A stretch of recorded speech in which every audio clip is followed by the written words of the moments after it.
Good afternoon, everyone. My name is Angie. I don't normally do YouTube videos, but I think that this needs to be said. Yesterday, I was um, at a surviving R. Kelly movement that was hosted by my local rape crisis center here in Cleveland, Ohio, and it was more centered around the Black community. But I just wanted to get my thoughts out there, and I'm open to having a discussion about sexual violence in the Black community. Um, One thing that I realized during that discussion is, you know, when it comes to sexual violence, we as Black people, we tend to not stick together. We stick together when it comes to certain crimes, like when a white police officer beats or kills a Black person, we stand together, we come together, and we hold protests, we rally, this, that, and the other. We reach out to the mayor, we reach out to the government in general. But as soon as a Black woman says, hey, I was harmed, I was raped by a white officer, we don't show her the same support. We do not come together as a community.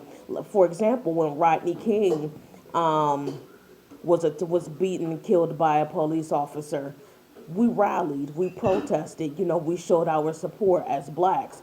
But within 10 years, at least 400 police officers were charged with rape of the Black woman.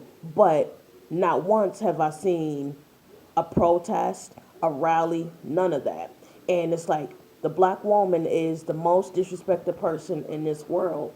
And that's not fair. That's not right. When it comes to sexual violence, we're so quick to say, forgive, pray about it, move on.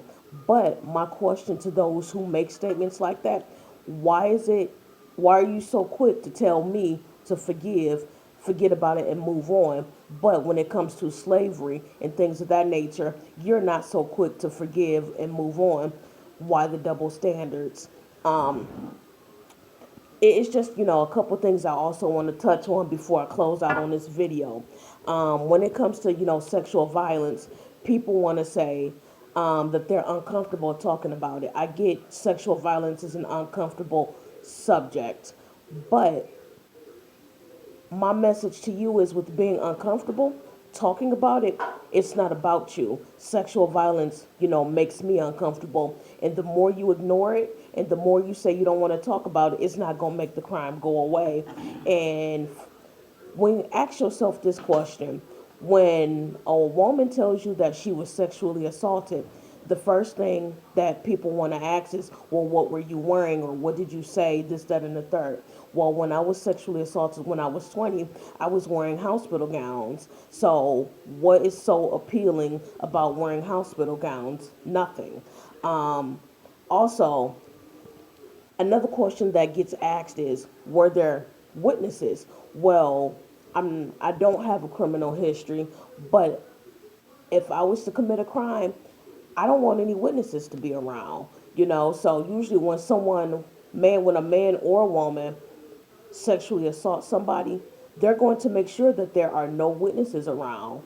So, and then I just want to clear up a stereotype about you know the way survivors act after being traumatized. Usually, people have this thought process that we become hysterical after the assault, and use stuff like I think, well, honestly, my opinion in regards to that is, people get that idea from watching TV, and the majority of things that come on TV are fictional. It has nothing to do with reality. So every survivor reacts differently to his or her own trauma. Some men and women, turn to the streets in order to deal with the trauma, meaning that they become strippers, prostitutes, whatever you choose to call them. Some men and women become addicted to drugs to deal with the pain. Some people just rather not talk about it at all. Some people do become hysterical, but it all depends on the survivor. Sometimes people have that thought process, well, boys will be boys. That's not the case. Boys will do what they are taught.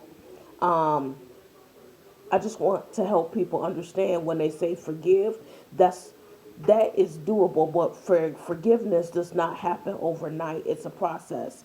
So I just, hope that we all can take something from this message and, learn to, address the issue of sexual violence instead of victim blaming or blaming the victim's family.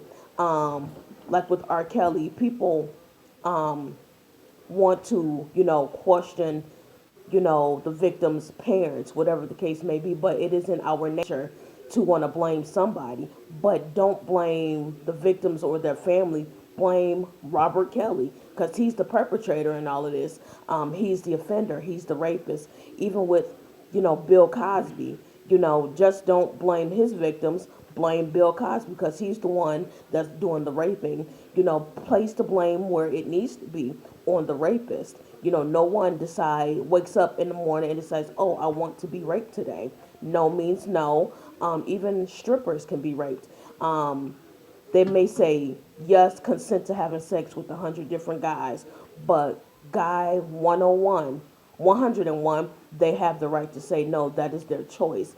You know, just my black people, we need to stick together as a community in regards to everything.